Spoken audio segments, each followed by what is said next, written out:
Hello, everyone. I'm very happy to do this talk with you today. As discussed before, we're going to talk about retargeting, which is basically the way to bring back your potential customers to your website. So for those of you who are not familiar with programmatic advertising, it's basically an automated way to buy media online. This is exactly how it goes. So basically you have the advertiser, which would be the e-commerce website or app that would set up their campaigns on a DSP. On the other side, you have your target audience. So whenever someone, like all of us, when we log in, when we go on a website or an app and we're ready to see an ad, this is what happens. So the publisher, the website or the app are going to send all the information that they have about you to their ad exchanges.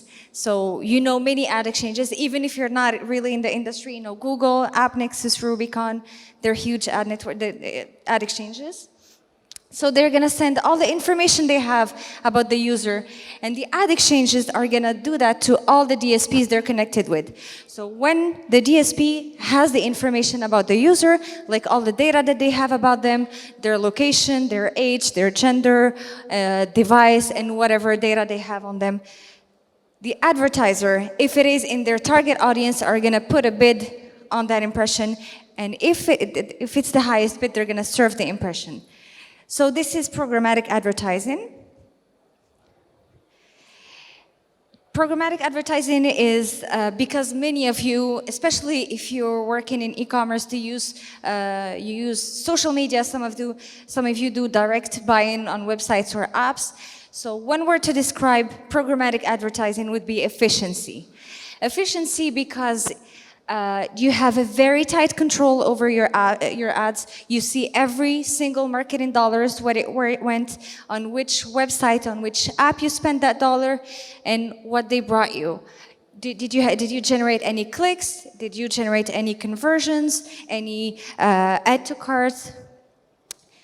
And all the metrics. So you can do real-time measurements, and whenever we talk about real-time measurements, we talk about real-time optimization, which is crucial, especially when you run performance-based campaigns. So basically, when you want to make sales, you have to have a tight control over your ads and see exactly what works and what doesn't, and how to optimize your marketing dollar. You have greater targeting capabilities with programmatic. We'll see later retargeting as well. And you have an increased audience reach because one DSP is connected to multiple ad exchanges. So basically, for example, A4G DSP has access to billions of impressions daily. So now that we talked about retargeting, programmatic advertising, let's switch to a couple of fun facts. So 98% of visitors that come to your website are not ready to buy. This is a very scary stat when you're in e-commerce. Some even scarier stat doesn't mean that 2% are going to buy from you, because this is still pretty huge. 2% of visitors that come to your website are only ready to buy, but that doesn't mean they are going to buy from you.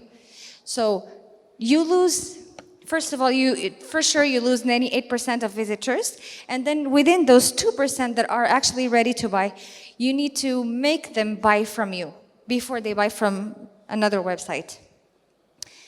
Another fun fact, it is way more expensive to bring a new customer to your website than to bring back an old customer, someone that already went to your website or someone that already purchased from you. It is a lot more expensive to bring someone new. So this was an introduction to retargeting. If you are getting into e-commerce, you must hear a lot about retargeting, which is crucial for making sales, especially that 98% of people are not ready to buy when they go to your website. So retargeting is a form of online advertising that can basically help you keep your brand or your website or your app in front of your potential customers. It's going to allow you to target specific visitors. We're going to talk about segmentation later, and to show them specific ads.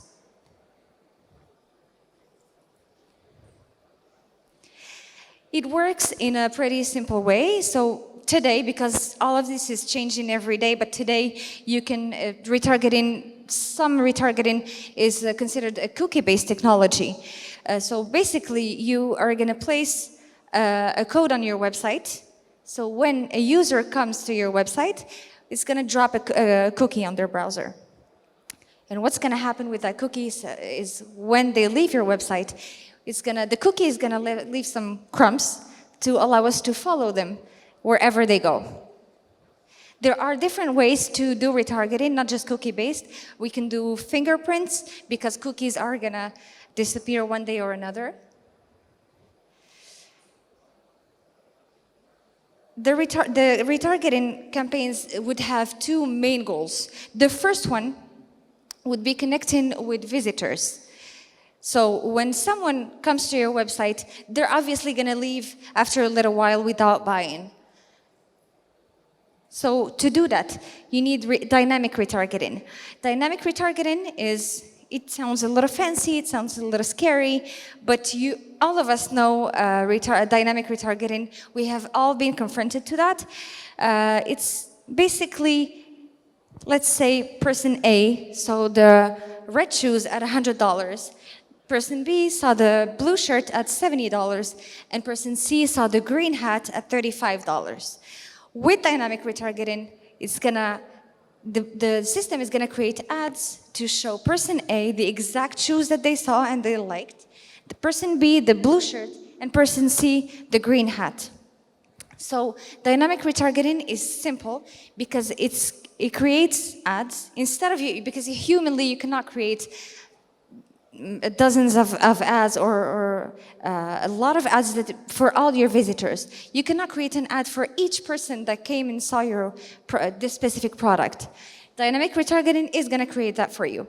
A very simple example is when we go to booking.com, when you see, for example, a hotel in Paris, for specific nights, like for next weekend, you're going to check a hotel in Paris.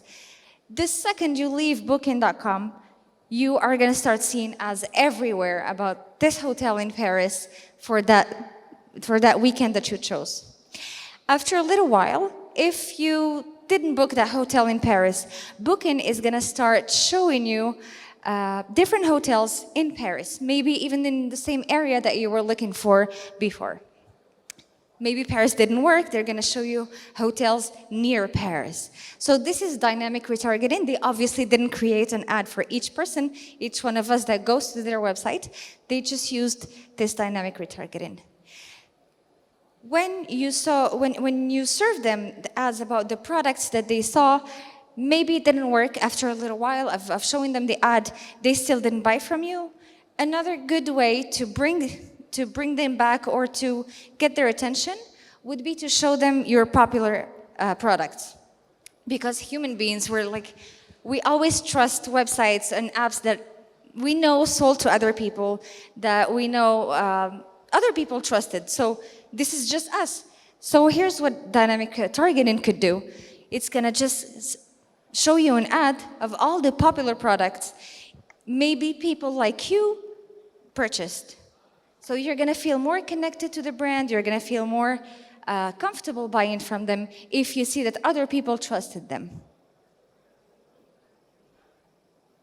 The second main goal for retargeting would be connecting with customers.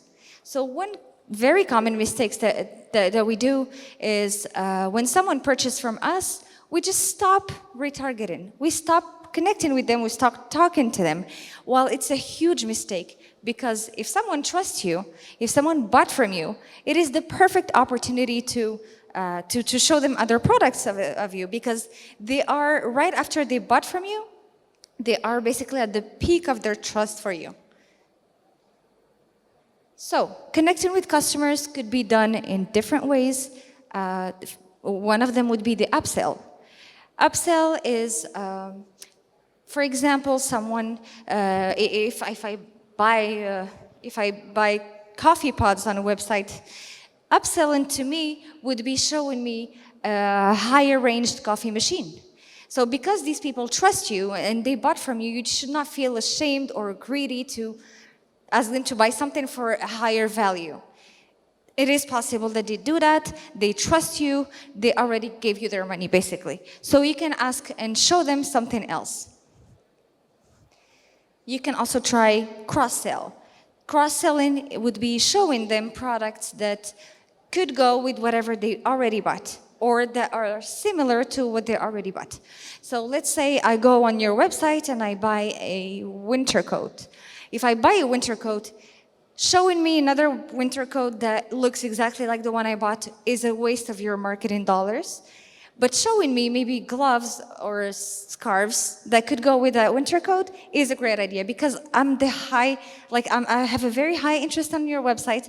I just bought from you and you have the information that I just bought the winter coat. So show me the gloves, maybe I will buy them. Show me the scarf that would go with the coat I just bought. That's called cross-selling. Downselling. Now it's kind of scary. Sometimes upselling or cross-selling doesn't necessarily work. But downselling could actually work. If I showed you something that is a higher value of what you previously bought, or I showed you something that could go with whatever you already bought, but you still didn't buy from me, I can try downselling. I can try to sell you something that is of a lower value because maybe at that moment of your life when I showed you the ad, you were not ready to buy the scarf or the glove or the coffee machine. But I can show you something of a lower value and it could be of interest for you. Then if we try all of these strategies and it doesn't work, it would be time to think about an offer change.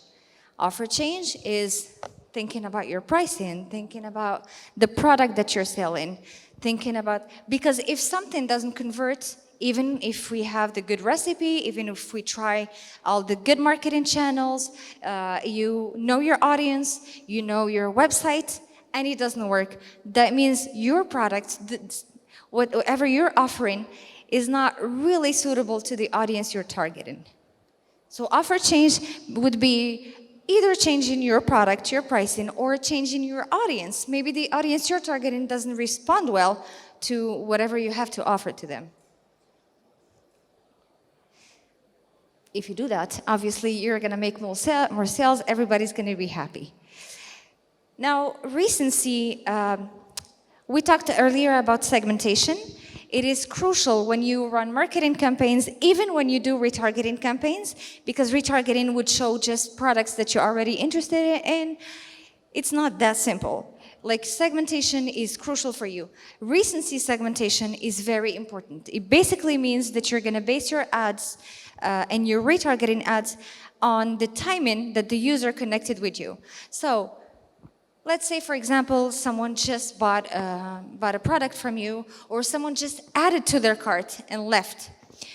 They are way more interested in your product. Like if you show them your ads the next couple of days they see your ads quite often, they have a lot more chances of buying from you than if you show them the exact same ad 10 days later or a month later. They already bought that product or they moved on. They're not interested anymore and you're just wasting your money. So even retargeting, even dynamic retargeting, which is at the peak of personalization, should be controlled with recency segmentation. The frequency is very important as well. So there are some studies that say it takes between 13 and 18 times, 18 touch points with a customer for them to actually convert to your offer. If you don't show them your ad enough, they might forget about you because they see a lot of ads, they go to a lot of other websites, they might not convert to you. But if you are being too aggressive and they only see your ad, unless you're Booking.com, who's a giant, they're just gonna stop wanting to see anything related to you because you have to pace it. You have to know your pacing, know your frequency. Now, there's no general rule to that. Like, some brands are gonna show their ads twice a day to the same person. Some others are gonna show 15 times a day. And there's no secret, no rule for everyone, but it just have to adapt to your brand, to whatever you're offering, and especially to your audience. the time duration between the user's visit and the time they stop seeing your retargeting ads. Because at some point, if it doesn't work, that means you're just wasting your money. And instead of keeping wasting your money, you're just gonna have to stop showing them ads. You have tried upselling, you've tried cross-selling, downselling, you changed your offer, and they still wouldn't connect with your brands. Maybe they just accidentally came to your website, maybe they clicked on an ad the first time, but they're just not interested. So at some point, you have to know when to stop and to just remove them from your retargeting list.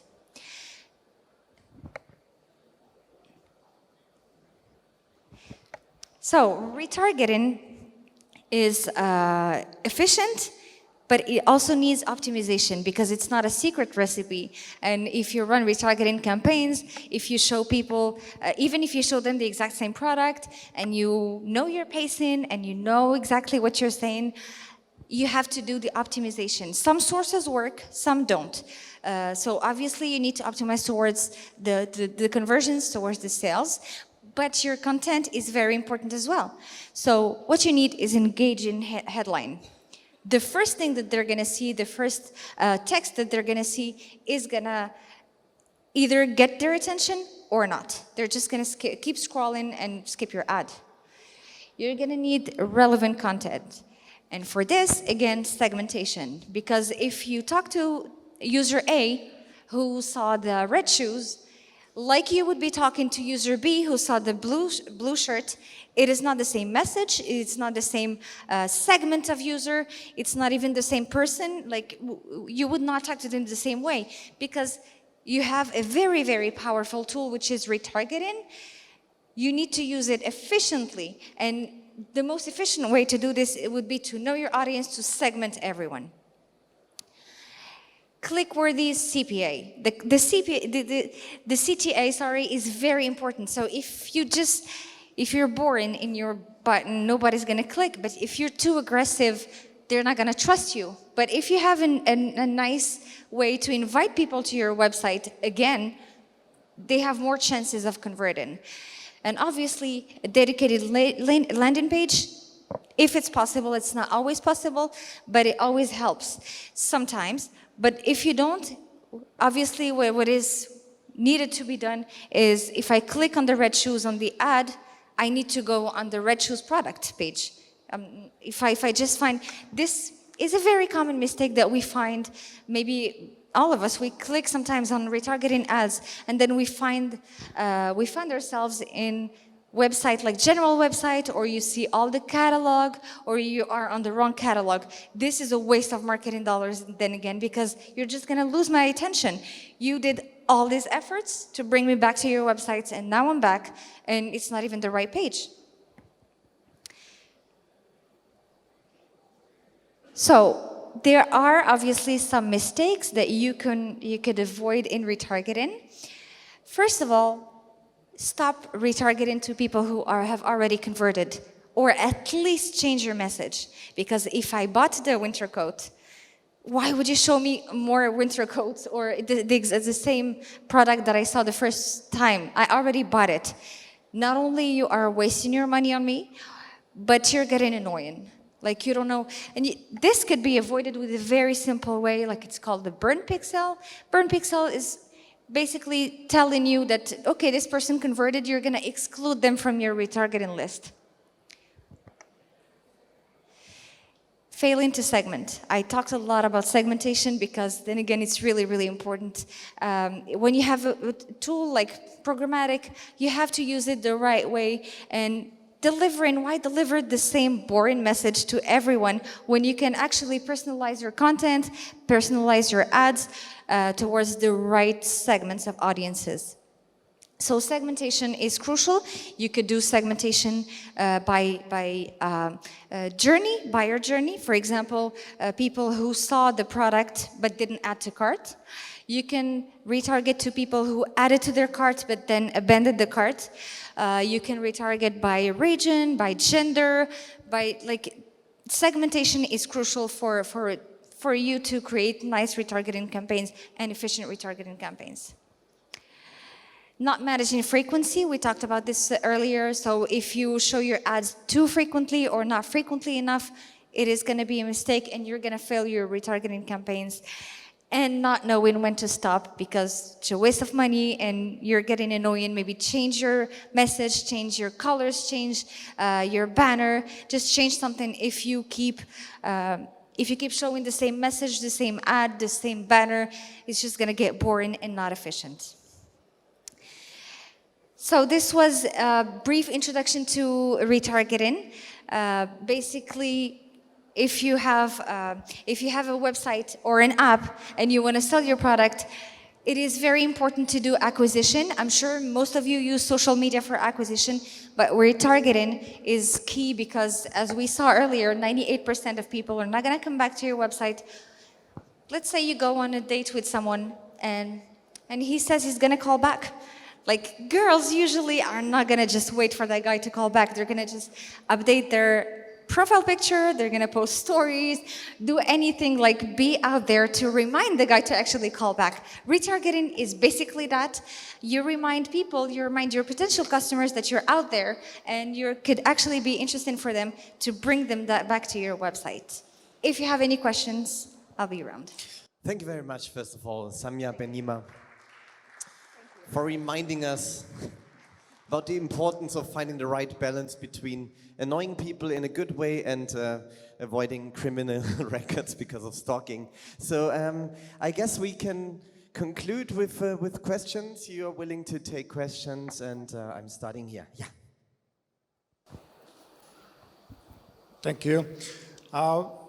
You talked about retargeting a lot, and how do you combine with this prospecting or acquisition that this retargeting is not disturbing the acquisition type of things?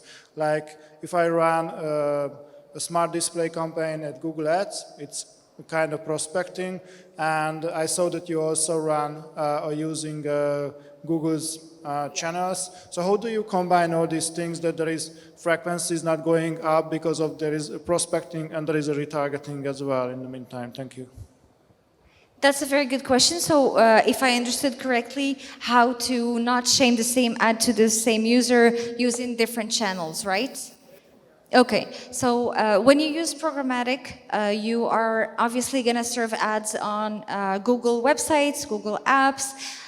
You can either do blacklisting, so if you know, like for example, in Google you are running on these specific websites or apps, you can blacklist them on programmatic. But I would say honestly, why not? Why not run on all channels and see what converts? Because if with programmatic you're gonna serve ads and actually converts, or if Google converts better, although Google is part of programmatic, why not keep them all? But another efficient way to avoid showing the same ad to multiple people would be because the device IDs are crucial in retargeting. When you want to retarget an in-app, for example, instead of cookies, you're going to retarget by device ID. You can exclude the device IDs that connect to your ads on Google. You can exclude them on programmatic. We have this case quite often, so a simple exclusion blacklist would work for us. Thank you. Yes? First of all, thank you. My pleasure, thank you. My question is regarding this data safety. So every other day new rules are coming in, especially in Europe. So then user has a choice not to share some data. So how do you see, I feel like retargeting would be challenging in this situation. So how, as a marketer, we should, approach this? It's quite challenging, to be honest.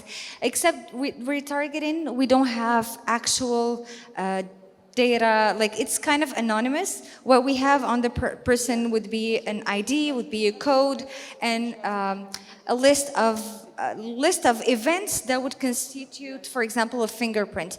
But we don't have their name, we don't have their address. We could potentially have their gender, depending on the traffic source that send us the information. But we only have anonymous information and IDs about the person. I would tell you, like, I see that this person is on this specific device.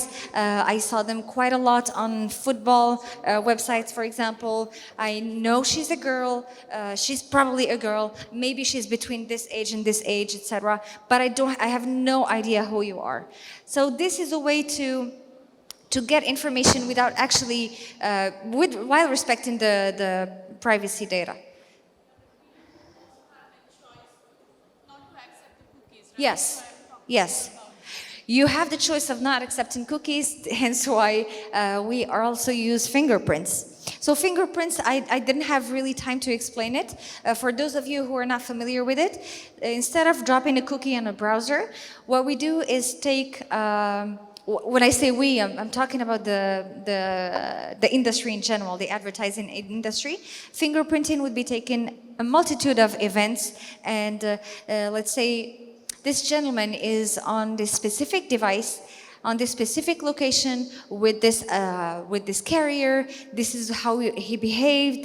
A lot of other information that would make him unique, actually. Even if millions of other people have the same phone, millions of other people are in the same location, a combination of all his information would make him unique, but also anonymous. So we're gonna take all the information that we have on him, create an ID that would constitute a fingerprint, and target him without getting any cookie on his browser. Yeah, but it is quite challenging for the ad tech industry.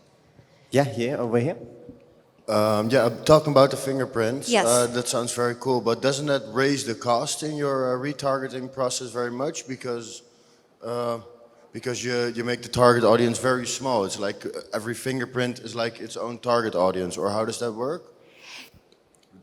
Sorry, I just need to understand your question. You're saying that fingerprinting are going to reduce the retargeting lists? Yeah. Yeah. Not really, because fingerprints, just like cookies, we have them on the ad tech industry. You can constitute fingerprints on every single user that connects to your brand. Retargeting obviously is a small audience. It's not like prospecting where you're going to target everyone at the same time, or like you think these people would connect well with your brand, you're going to target them. Retargeting is only connecting to a very niche audience, but 100% of this audience would, or almost 100% would have their fingerprints. So it's not going to limit anything. It's basically, it's a way of doing targeting and retargeting without using cookies, because some browsers don't accept cookies anymore, and cookies are going to disappear in a couple of years, unfortunately for the advertising industry. But fingerprinting are not going to reduce that. It's just another way of tracking people anonymously. Yeah. Yeah, thank you very much. And